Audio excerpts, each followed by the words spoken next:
सभी को नमस्कार। आज हम कक्षा 8 एनसीईआरटी कक्षा 8 हिंदी पूरक पाठ्यपुस्तक भारत की खोज के अध्याय 3 सिंधु घाटी की सभ्यता इसके प्रश्न अभ्यास हम हल करेंगे। इस पाठ में संबंधित जितने भी छोटे छोटे प्रश्न बन रहे हैं उनको हम हल करेंगे। इससे पूर्व इस पाठ को मैंने 3 भागों में विभक्त करके वो तीनों वीडियो बनाए हैं, वो यहाँ यूट्यूब पर आपके लिए अवेलेबल है और इस वीडियो के डिस्क्रिप्शन में उसका लिंक भी आपको, तीनों पार्ट का वीडियो भी आपको लिंक भी आपको मिलेगा। वहाँ से आप तीनों पार्ट को देखकर अच्छे से समझ सकते हैं। प्रश्न अभ्यास के माध्यम से हम पूरे पाठ का वापस रिवीजन कर सकते हैं, इसलिए प्रश्न अभ्यास कराना आवश्यक है। ठीक है, तो सर्वप्रथम मैं संग्राम सिंह, केंद्रीय विद्यालय संगठन, आपका अपनी कक्षा में हार्दिक अभिनंदन करता हूँ। इसमें पहला प्रश्न है, सिंधु घाटी की सभ्यता के अवशेष कहाँ मिले हैं? तो सिंधु घाटी की सभ्यता के अवशेष हमें सिंध में मोहनजोदड़ो और पश्चिमी पंजाब में हड़प्पा में मिले हैं। सिंधु नदी किसके लिए प्रसिद्ध है?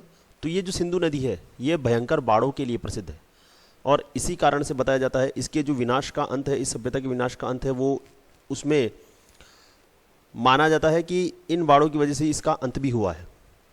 इस सभ्यता में मिले मकान कैसे हैं? तो इस सभ्यता में मिले मकान जो है विकसित तरीके से बने हुए हैं। उनकी खुदाई में जो मकान मिले वो 2 या 3 मंजिले हैं और उसमें स्नानागार भी है, उसमें नालियाँ भी बनी हुई है। तो एक विकसित सभ्यता हम इसको कह सकते हैं।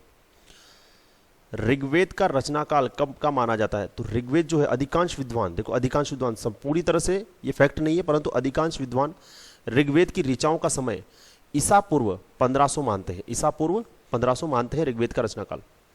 मैक्स मूलर ने ऋग्वेद के बारे में क्या कहा है? तो मैक्स मूलर जो है उन्होंने ऋग्वेद के बारे में कहा है कि ऋग्वेद जो है वो आर्य मानव के द्वारा कहा गया पहला शब्द। देखो यहाँ पर ये जो प्रश्न है ये पूरे पाठ जो सिंधु घाटी की सभ्यता उससे बने हुए हैं, तो इनके माध्यम से आपका रिवीजन भी चलता रहेगा। तो इनसे संबंधित अगर लघुत्तरात्मक या निबंधात्मक प्रश्न पूछा जाए तो आपको अगर ये सारे फैक्ट पता है तो आप उनके उत्तर भी आसानी से दे सकते हैं। वेद शब्द की उत्पत्ति किस धातु से हुई है, इसका क्या अर्थ है? तो वेद शब्द की उत्पत्ति विद धातु से हुई है और विद धातु का अर्थ होता है जानना। तो वेद का सीधा साधा अर्थ हो गया अपने समय के ज्ञान का संग्रह। अपने समय के ज्ञान का संग्रह, ये वेद का अर्थ है। और विद का मतलब होता है जानना, इसी से विद्यालय बना है, इसे विद्या बना है। तो जानना विद धातु से बना है जानना और इसका सीधा सा अर्थ है अपने समय के ज्ञान का संग्रह। भारतीय संस्कृति में कौन सी प्रवृत्ति आरंभ से दिखाई देती है? तो भारतीय संस्कृति में विशिष्टतावाद और छुआछूत की प्रवृत्ति, ये जो छुआछूत की प्रवृत्ति, अनटचेबिलिटी, ये प्रारंभ से ही दिखाई देती है। उपनिषदों का समय कौन सा माना जाता है? तो उपनिषदों का समय ईस्वी पूर्व 800 के आसपास माना जाता है। ये हमें भारतीय आर्यों के चिंतन में एक कदम और आगे ले जाते हैं। ये जो उपनिषद है ये भारतीय आर्यों के चिंतन में हमको एक कदम और आगे ले जाते हैं। आर्यों का प्रवेश कब माना गया है? तो आर्यों का प्रवेश ऐसा माना जाता है कि आर्यों का प्रवेश सिंधु घाटी युग से लगभग 1000 वर्ष बाद हुआ है। ठीक है, सिंधु घाटी की जो सभ्यता है उससे 1000 वर्ष बाद आर्यों का प्रवेश माना गया। आर्यों के प्रवेश के बारे में इसमें पाठ में 2-3 बार बताया गया है, इसलिए शायद इससे संबंधित प्रश्न और भी आपके आगे आ सकते हैं। सेम ये प्रश्न भी आगे मिल सकता है आपको कि आर्यों का प्रवेश कब माना गया। तो सिंधु घाटी सभ्यता के लगभग 1000 वर्ष बाद आर्यों का प्रवेश माना गया है। उपनिषदों का झुकाव किस ओर है? तो उपनिषदों का झुकाव अद्वैतवाद की ओर है। किसकी ओर है? अद्वैतवाद। लेखक ने राजतरंगिणी के बारे में क्या कहा है? तो राजतरंगिणी किसके द्वारा लिखित है? सर्वप्रथम कल्हण के द्वारा। तो कल्हण के द्वारा रचित ग्रंथ राजतरंगिणी को एकमात्र प्राचीन ग्रंथ जिसे इतिहास माना जाता है। ये एकमात्र प्राचीन ऐसा ग्रंथ है जिसको हम इतिहास मान सकते हैं। प्राचीन भारत में ग्राम सभाओं का स्वरूप क्या था? तो प्राचीन भारत में जो ग्राम सभाएं थी वो एक सीमा तक स्वतंत्र होती थी और उनकी आमदनी, उनकी जो मुख्य कमाई है वो लगान से होती थी। इसका भुगतान प्राय गल्ले या पैदावार की शक्ल में किया जाता था।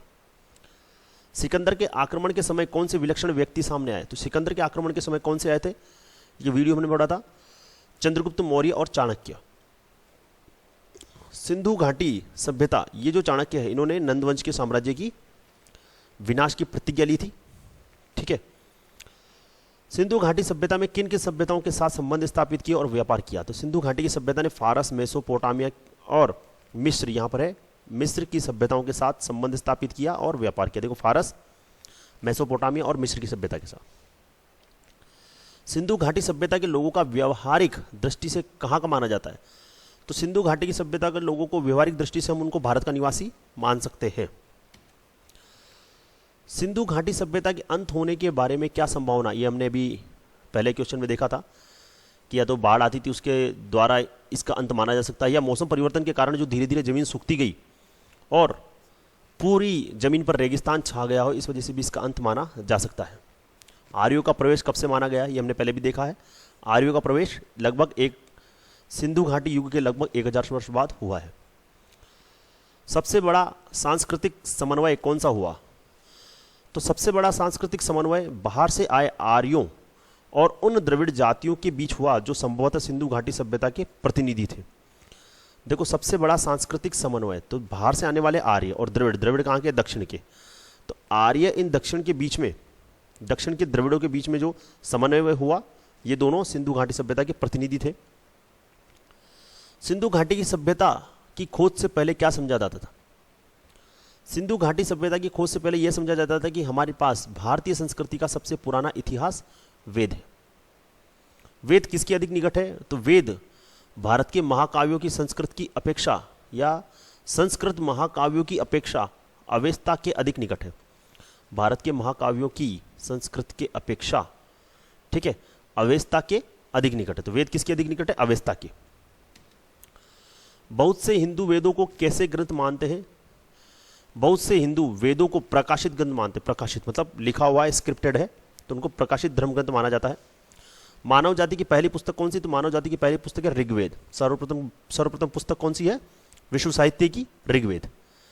किस प्रकार के लोग परलोक में विश्वास करते हैं?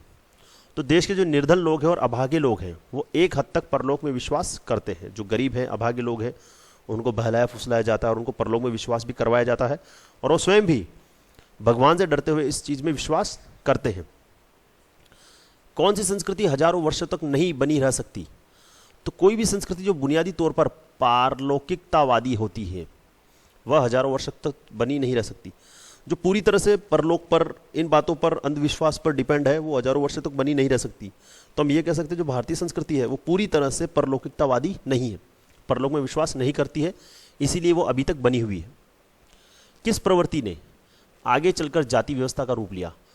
तो विशिष्टतावाद और छुआछूत की प्रवृत्ति। ये जो छुआछूत की प्रवृत्ति, इसने आगे चलकर जाति व्यवस्था का रूप लिया। उपनिषदों में क्या दिखाई पड़ता है? तो उपनिषदों में जांच पड़ताल की चेतना, खोजबीन की चेतना, सत्य की खोज की चेतना, चीजों के बारे में सत्य की खोज का उत्साह दिखाई पड़ता है। तो उपनिषदों में ये है। उपनिषद का पर्याय आप इसे बोल सकते हैं सत्य की खोज, तो आपको और अच्छे से याद रहेगा। सत्य की खोज, सत्य की खोज कैसे? उसके बारे में जांच पड़ताल करना, सबूत देखना, प्रूफ देखना, और जो आपके सामने स्थित है वो सत्य है, ठीक है। तो उपनिषद सत्य की खोज। उपनिषदों की सबसे प्रमुख विशेषता क्या है? वही सच्चाई पर बल देना, सत्य पर बल देना।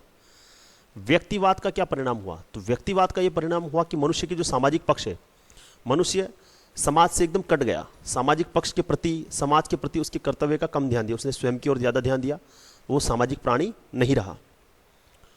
विश्व के प्राचीन साहित्य का एक बड़ा भाग क्यों खो पड़ा? विश्व के साहित्य का एक बड़ा भाग इसलिए खो पड़ा क्योंकि इन ग्रंथों को आरंभ में ताड़पत्रों पर, भोजपत्रों पर लिखा गया और कागज पर लिखने का चलन बाद में हुआ।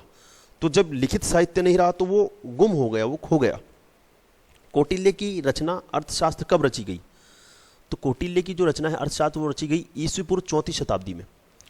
प्रश्न ये भी बन सकता है कि कौटिल्य ने कौन से ग्रंथ की रचना की, या अर्थशास्त्र की रचना किसने की? कौटिल्य का दूसरा नाम क्या है?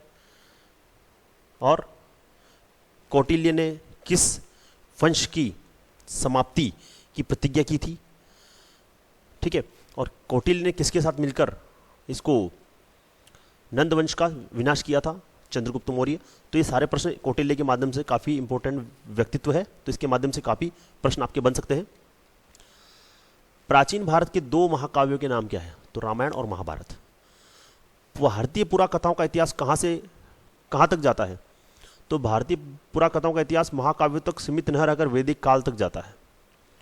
आर्यों और महाभारत काल में विवाह में क्या अंतर दिखाई पड़ता है? तो आर्यों में स्त्रियों में अनेक विवाह का चलन नहीं था, किंतु महाभारत काल में द्रौपदी एक साथ 5 भाइयों की पत्नी है। तो आर्य और महाभारत काल में विवाह में ये अंतर दिखाई पड़ता है कि आर्यों में एक विवाह का चलन था, परंतु महाभारत काल में अनेक विवाह, बहुविवाह प्रथा प्रचलित थी। महाभारत में क्या है, तो महाभारत में क्या है, महाभारत में कौरव पांडवों का युद्ध है, भगवत गीता का उपदेश है, कृष्ण के संबंध आख्यान भी है, प्रसिद्ध काव्य भगवत गीता भी है। ठीक है, भगवत गीता कैसा काव्य है? ये एक पुस्तक महाभारत का अंश है। यह लगभग 700 श्लोकों का एक छोटा सा काव्य। ठीक है, भगवत गीता महाभारत का एक अंश है और 700 श्लोकों का एक छोटा सा काव्य भी है। और ये अर्जुन को श्री कृष्ण का उपदेश है। ठीक है, गीता का संदेश कैसा है, तो गीता का संदेश न सांप्रदायिक है और न किसी विशेष विचारधारा के लोगों को संबोधित करता है। ना तो सांप्रदाय किसी धर्म से प्रभावित नहीं है, किसी धर्म पर आधारित नहीं है, और न किसी विशेष विचारधारा के लोगों को संबोधित करता है। गीता में किसका आह्वान है, तो गीता में किसका आह्वान है? कर्म करते रहो, फल की इच्छा मत करो। कर्मणि एव अधिकारस्तु मा फलेषु कदाचन। तो कर्म पर आपका अधिकार हो, आप सिर्फ कर्म करो, फल की इच्छा मत करो। तो कर्तव्य के निर्वाह के लिए कर्म का आह्वान किया गया। गीता में किसकी निंदा की गई? अब जब कर्म का आह्वान किया गया तो किसकी निंदा की गई है? अकर्मण्यता, जो काम नहीं करता है उसकी निंदा की गई है, जो कर्म नहीं कर रहा है उसकी निंदा की गई है। बुद्ध के समय से पहले का वृत्तांत हमें किस में मिलता है? तो बुद्ध के समय से पहले का वृत्तांत हमें जातक कथाओं में मिलता है। ग्राम सभाओं की आमदनी का मुख्य जरिया क्या था? तो ये हम पहले भी पढ़ चुके हैं, पहले भी इसको हल कर चुके हैं। तो ग्राम सभाओं की आमदनी का मुख्य जरिया, कमाई का मुख्य जरिया क्या था? लगान, कर, टैक्स। यह कैसे पता चलता है कि भारत में लिखने की प्रथा पुरानी है?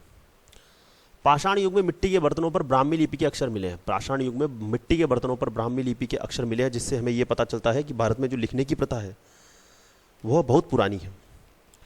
पाणिनि ने, ये जो पाणिनि है, इन्होंने कब किसकी रचना की? तो पाणिनि ने तो संस्कृत व्याकरण की रचना की थी, और कब की थी? 6वीं या 7वीं शताब्दी में संस्कृत भाषा में व्याकरण की रचना की थी। भारत में औषध विज्ञान के जनक कौन थे? धन्वंतरी। औषध विज्ञान के जनक धन्वंतरी, शल्य चिकित्सा के जनक सुश्रुत। ठीक है, सुश्रुत, शल्य चिकित्सा, ऑपरेशन चीरफाड़ आदि, धन्वंतरी औषध विज्ञान के जनक। बनारस के बारे में हमें क्या बताया गया? तो बनारस क्या है? हमेशा से शिक्षा का केंद्र रहा है। शिक्षा का केंद्र रहा है बनारस।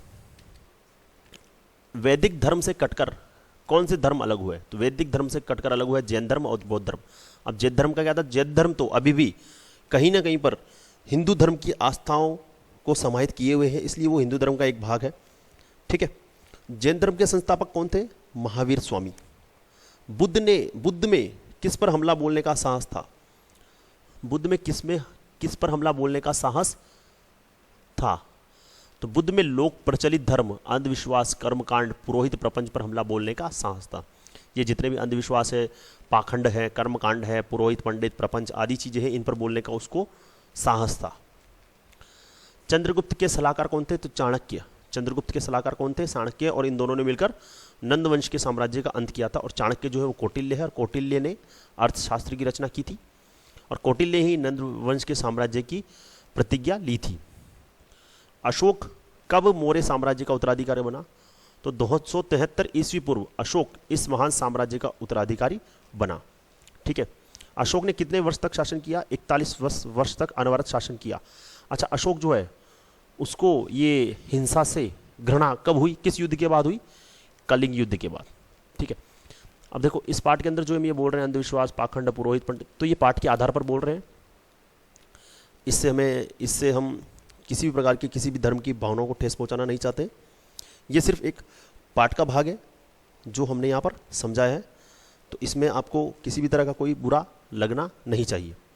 तो ये हमारे कक्षा 8 NCERT हिंदी पूरक पाठ्य पुस्तक भारत की खोज के अध्याय 3 सिंधु घाटी सभ्यता के कुछ इंपॉर्टेंट सेलेक्टिव क्वेश्चन यहाँ पर हमने हल किए हैं। इनके माध्यम से आप पूरे पाठ का रिवीजन आपका होता है, और इन सभी क्वेश्चन में जो फैक्ट दिए उनके आधार पर आप लघुतरात्मक और निबंधात्मक प्रश्न भी हल कर सकते हैं।